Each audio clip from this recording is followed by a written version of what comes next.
We are Cactus Wrestling. Make sure you hit that like button and subscribe so you don't miss out on future videos.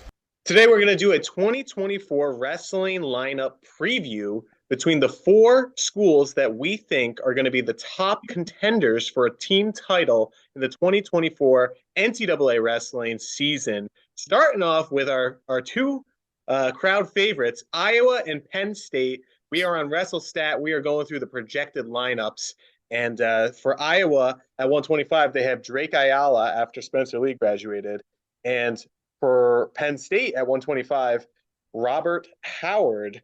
What do you guys Yeah, he's think? returning. Are these two going to be the starters? Maybe for Penn State, I think Robert Howard's had a season where he was the starter, but that's always been a historically weak weight class for Penn State. Yeah, Megaludis is the only guy they really ever had that was worth his salt. I Nick think, Suriano curse. huh? The Nick Suriano curse. Oh yeah, yeah, right. Ever since him, Drew they've Hildebrandt. been real. Yeah, but he Only took his only got worse at Penn State. he got worse after coming there. The only person to ever enter the Penn State room and get worse Right? was Yeah, returning All-American. yeah. Drew Returning Hildebrandt. All-American gets worse. I think Gary Steen had a pretty rough year. Yeah, I mean, so Gary Steen comes from a very big wrestling family. His father's a huge coach in Pennsylvania. The thing is, Gary Steen is like 113. He was undersized for a high school 120, and that's why he wrestled 113. To think that he could grow to be a solid full 125 in the Big Tens was just not going to happen. Yeah, yeah. That's fair. Yeah, I think Howard will probably be the guy.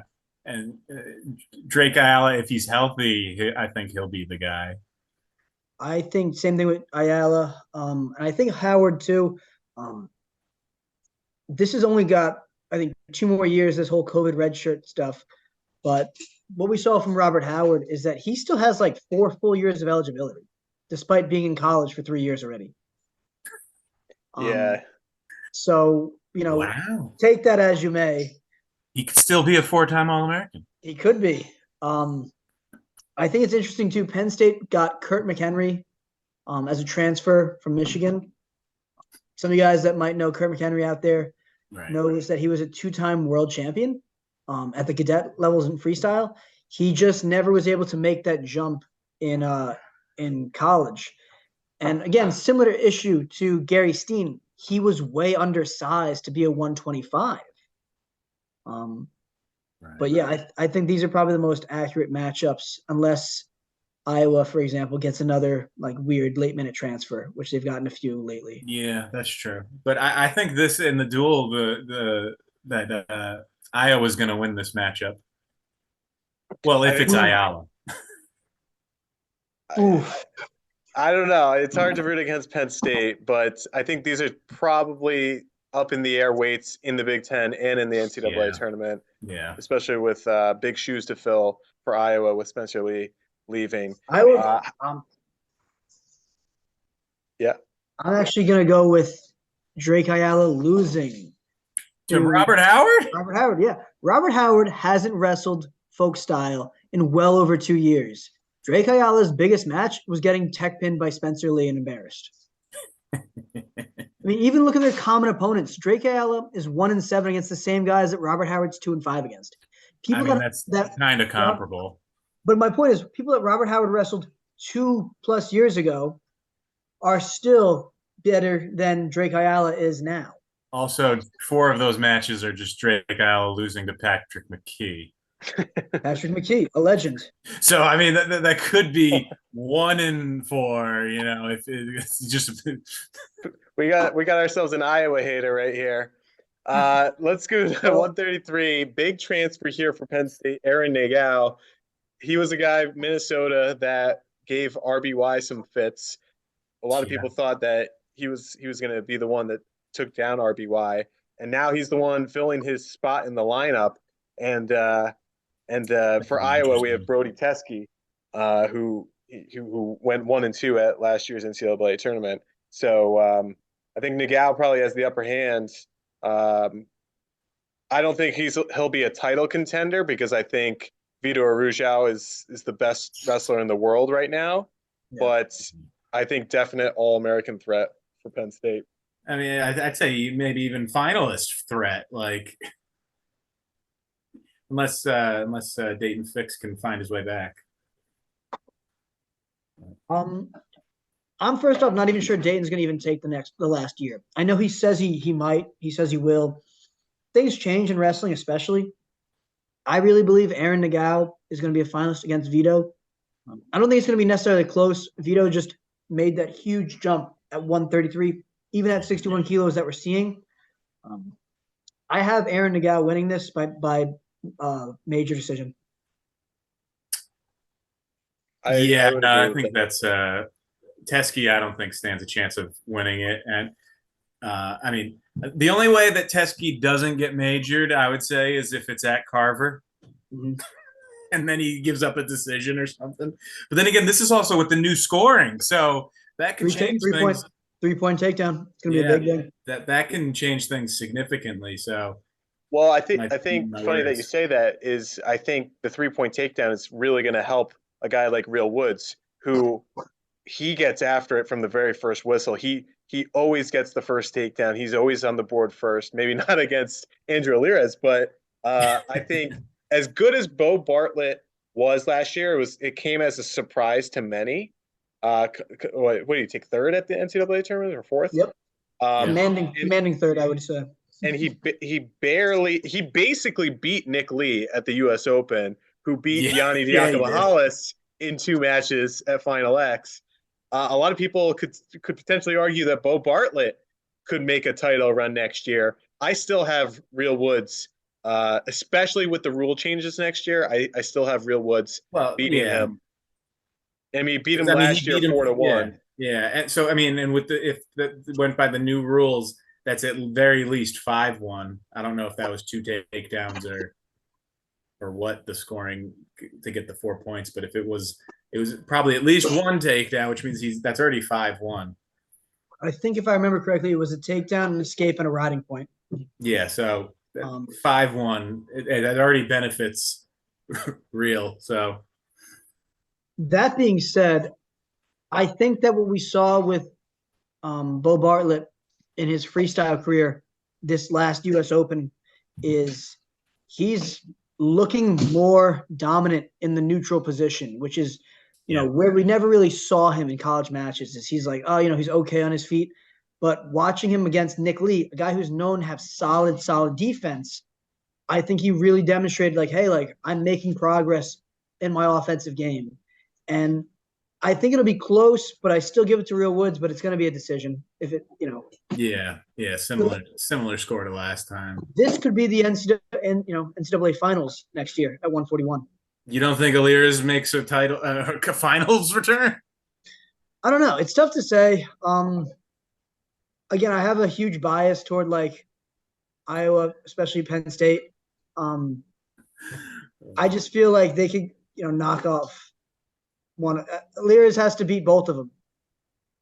You got Brock Hardy in there too, or possibly just one of them. I mean, depends on how the bracket shakes out. Yeah, I like Brock Hardy at that weight for Nebraska too. But anyway, moving on to 149, Victor Voinovich, the Oklahoma State transfer for Iowa now, and this is a guy that was a big surprise for Penn State, Shane Van Ness, who I don't think anyone saw him taking 3rd place last year. And they have WrestleStat has Shane Van Ness decision over Victor Voinovich. What do you guys think? I mean, Van Ness definitely peaked at the NCAA tournament and wrestled the best he did all year. Like, that was an unreal tournament for him. Going into Yanni. I think what?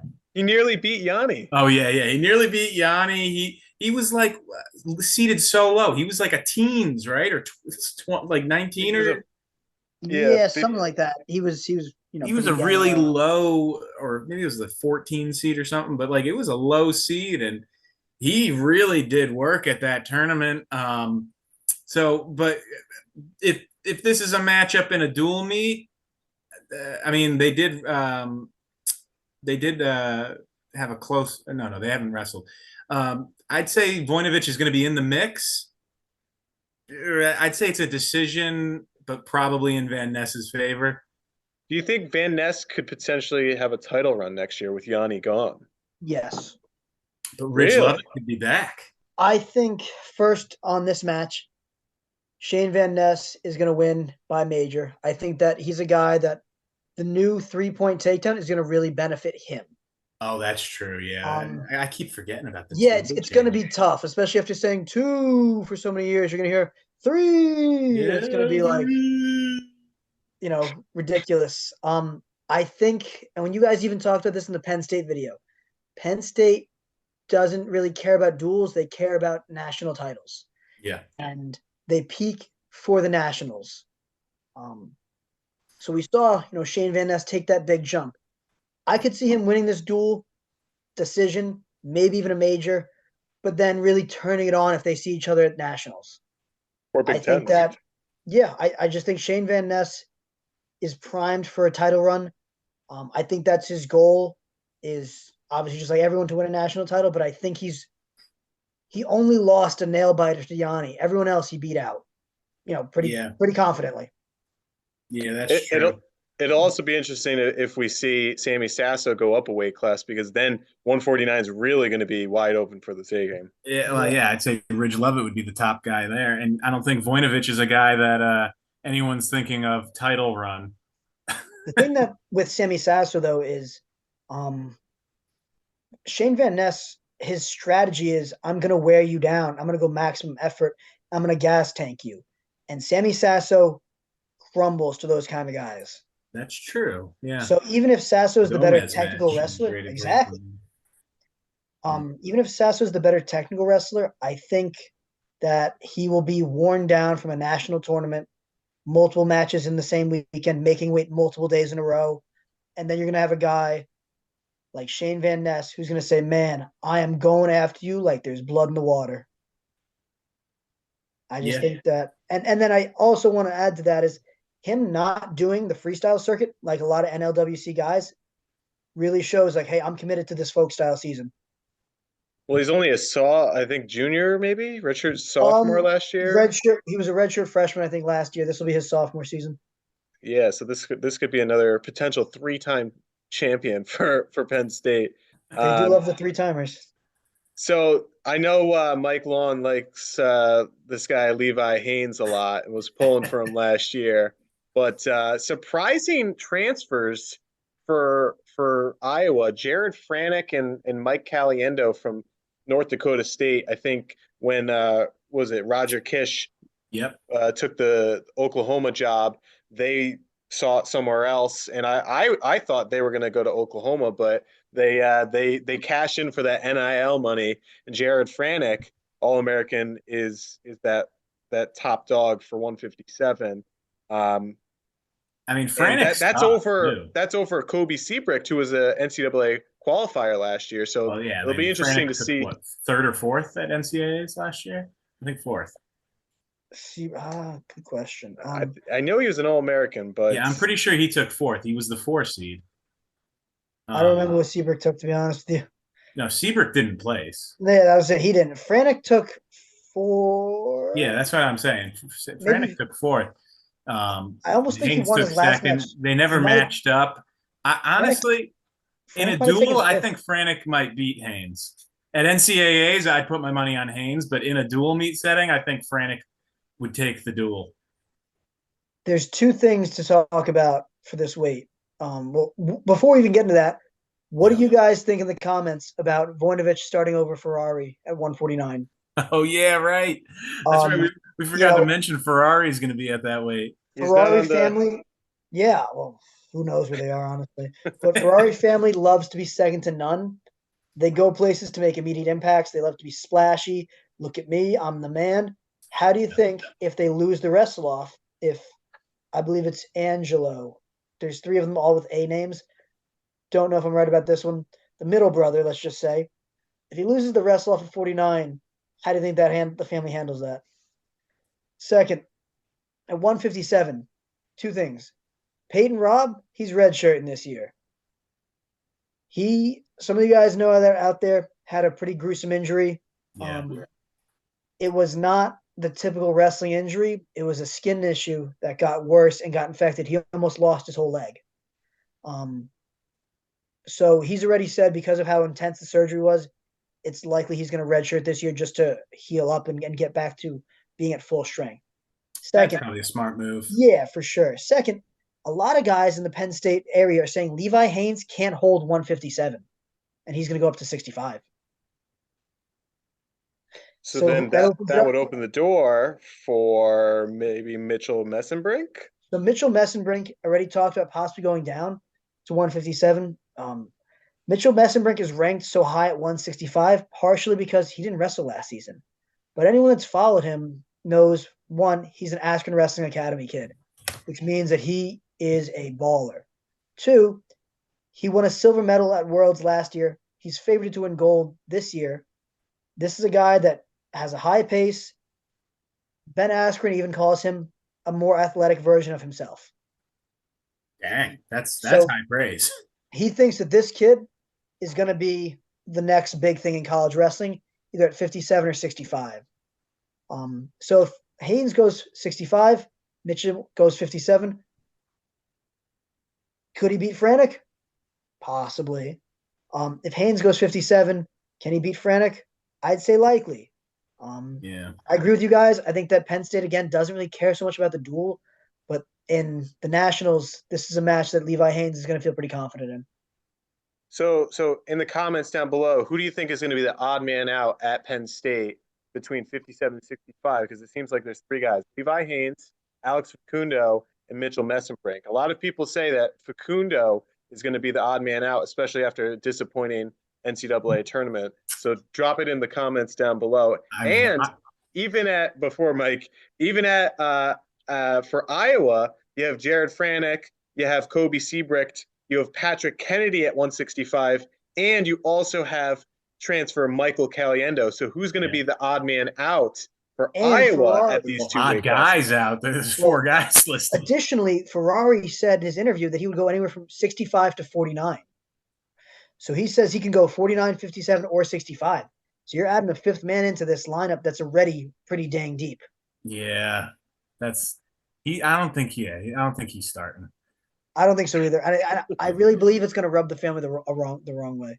Yeah, and yeah, that's And exactly. AJ was a true freshman when he won his title, right? Yep. Correct. Yep. So they're not one to redshirt. No. Yeah. I mean, they've switched, not to make this a Ferrari video, but like the Ferrari family switched high schools 5 or 6 times. Yeah. They don't like to be behind anyone. Well, it sounds like they'll be leaving Iowa pretty quick. More trouble than they're worth sometimes. Yeah. Yeah, but I don't even think Facundo is going to end up being the guy. Like based on everything you guys are saying, like I think he's going to redshirt. Didn't he already redshirt? I think he has an Olympic red shirt he could use. So Facundo was he was a world team representative last year and in juniors. I don't know how the Olympic red shirt works completely. A lot of these red shirts, frankly, I have no idea at this point. Seems like guys have unlimited eligibility, so it's tough to keep track of it. But I think the plan, just following like what I hear from Penn State sources, is Mitchell Messenbrink's going to go 65, Facundo's going to redshirt, and Levi Haynes, awesome name by the way, love it. It's basically 2 pairs of jeans. Is going to be 157 still. So at 165 for Iowa, then do we see Patrick Kennedy, who had a solid season for them last year, or does Michael Caliendo, the All-American from North Dakota State, take his spot? If Caliendo's not redshirting, Caliendo's going to beat Kennedy for the spot. I do believe he was a true freshman last year. So, and I mean, he beat friggin' Shane Griffith twice. So, like, that's a solid pickup by Iowa, and I have no doubt, would beat Patrick Kennedy out for the spot if he's not redshirting. I think you're going to see some guys leaving Iowa, and it's tough when you have a guy like Patrick Kennedy who's done everything Iowa's asked of him, and all they do is just bring in guys to replace him. And I get that's how college sports works and with NIL and all this stuff now, but it's got to be disheartening when you're a kid that, has done everything that they ask of you, was a top He recruit put out of up high school. a solid season too. It wasn't Yeah, like it wasn't. Yeah, he exactly. crapped the season out. I just think you're going to be seeing a lot of guys transfer in to Iowa, and then a lot of former Iowa wrestlers transfer out and say, I'm going anywhere else because I'm not getting the respect I deserve at Iowa. And it's amazing that Penn State and the NLWC can kind of keep this together. I mean, you have Jason Nolf and Kyle Dake in the same room together, and they somehow make it work. Yeah. Jason Nolf just did the interview where right before they wrestled at Final X, the press was like, "Oh, it must be tough. The coaches did this to you." And he goes, "Whoa, whoa, whoa, whoa, whoa." He's like, "The coach's job is to make the best room in the world." He goes, "My job is to win the match." Yeah, no, Good you're point. not wrong. And somehow Kale and the coaching staff at Penn State and LWC are able to manage this all these in potential infighting that we see publicly happening in Iowa all the time that they seem to not be able to manage. And you think Starocci's going to lose to Brands this time, 1-0? Oh yeah, I actually was saying that. Yes, I do believe that the in the duel, especially if it's at Iowa, Nelson Brands is going to give Starocci a loss, and it's going to be 1-0, just like the last time they wrestled, and it was 2-1. I think it's going to be 1-0. He's going to squeak it out, and then the next time they wrestle, Starocci's going to like major him at Big Tens or something. Here's the thing: Nelson Brands, he was an All-American, and he's the coach's son, or nephew, whatever. But both. You got both. You got Gabe Arnold, who has publicly called out Starocci. They might put him out for the duel. I mean, you're allowed 6 duels now or something, right? You get 5 or 6 duels. Only if it's in the first, by December, I think. I mean, what happens if Gabe Arnold gets thrown out there and beats Starocci? Then Nelson Brands might be finding some bench. I don't know. And we don't even know if Starocci's coming back. He might take an Olympic red shirt. I don't think he's going to do that. I think that he's coming back. I'm just trying to see what Gabe Arnold wrestled at last time because he was a high school 182. And he just wrestled 80 kilos. Okay. He can make it then. Starocci's coming back. I don't think he's going to take the Olympic red shirt. I think that he's kind of a maniac in a good way. Yeah. It's going to be dang near impossible for him to. Well, he should be able to win nationals this year. No offense to anybody else.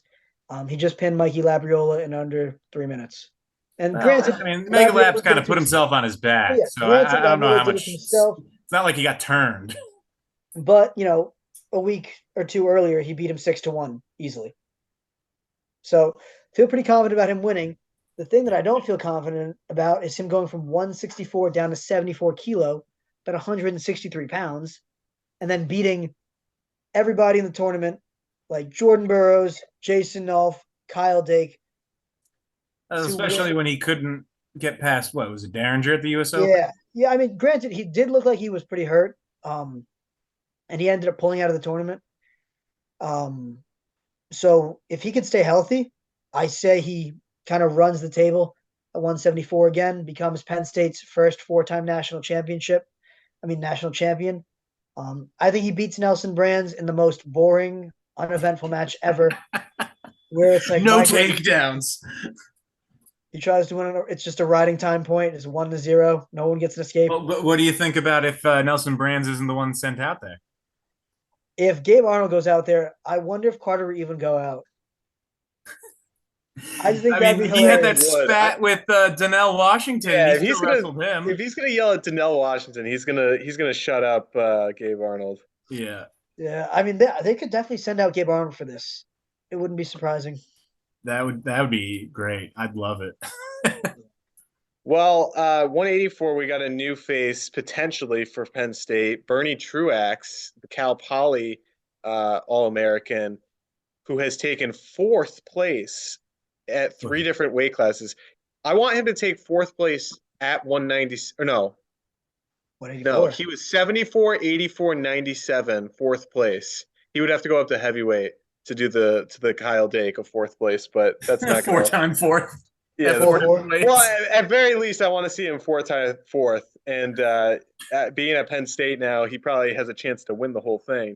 But what do we think, first of all? Is Aaron Brooks going up to 197, or is he staying at 180? I mean, everything I'm hearing says he's going 97. So Brooks is going 97. And shout out to subscriber Dino Collins that says Aaron Brooks should have gone up the whole time. The more you think about it, him going 86 kilo doesn't make sense. He should have gone 92, basically 202 pounds, accustomed himself to the weight class, run the table, made the world team, win a world championship, and then lose what, 5 pounds to go 197?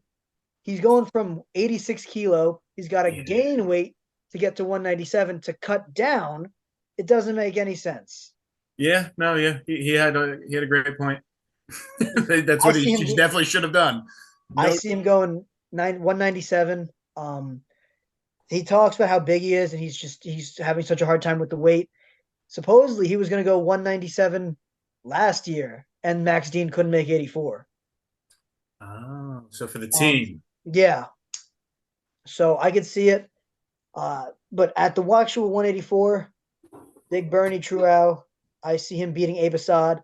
I think Truow could actually win a national championship now.